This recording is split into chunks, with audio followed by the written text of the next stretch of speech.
Tere, olen Illar Kohvinamalt ja täna on pühapäev, 25. aprill aastal 2021 ja tahaks rääkida sellist asja, et Raadio Elmaris vahetus nüüd peatoimetaja ja nüüd on Elmari peatoimetajaks sel nädalal taas Andres Panksepp, kes oli ka Elmari peatoimetaja Elmari raadio algusaastatel, siis kui Elmari raadio oli veel kuulatav ja väga hea.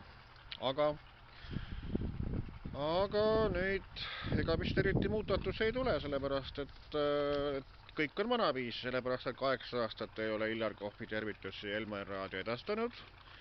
Ja nii saatsin ka eile laupäeval tervitusteksti ja ka täna pühapäeval. Ja tekst oli ikka selline, et tere, Illar Kohvinamalt tervitab Tiivo Anne Veskit, Ilja Kohvi, Heiki Ainsulet perega moostes, Anne Veskilt paluks laulu Samba Maradonaga. Noh, minu arvates on täitsa okei ja viisakas tekst ja sõnaga, aga näete, laupäeval oli soovisaadet juhtis Endre Laumets üksinda, aga täna pühapäeval oli siis hommikupoole olid saatejuhid siis Endre Laumets ja Kristiina Kraus ja siis õhtupoole siis Endre Laumets jälle. Kõik kenasti teevad tervituskirja, avavad lahti e-kaardi, aga midagi eetrisse ei loeta.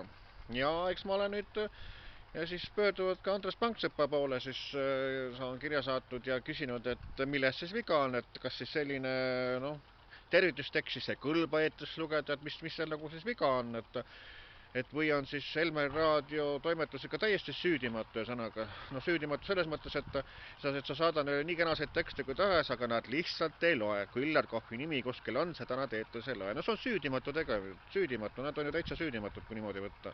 Ja kui see asi ei lõppe, siis ega Elmari raadiost ei saagi enam asja sõnaga, et olgu siis peatoimetaja, kes seal tahes ja sõnaga. Aga see peatoimetaja Andres Panksepp peaks terve toimetuse kollektiivi välja vahetama seal ja vaatame uued saatejuhid sinna, et siis Elmarist saaks selle õige Elmar, nagu ta kunagi algusaastatel oli, et sellest saadik, kui ütleme niimoodi, et Ove Petersel, kui ta seal viimati oli, siis hakkasid asjad nii-öelda perse minema, ütleme eesti keeles. Ja Mari-Liis Mannikal oli ta nagu nii perses need asjad ja sõnaga see, nii et see läks nüüd vist titepuhkusele sõnaga, arvatavasti paariks aastaks siis kadus sealt ära.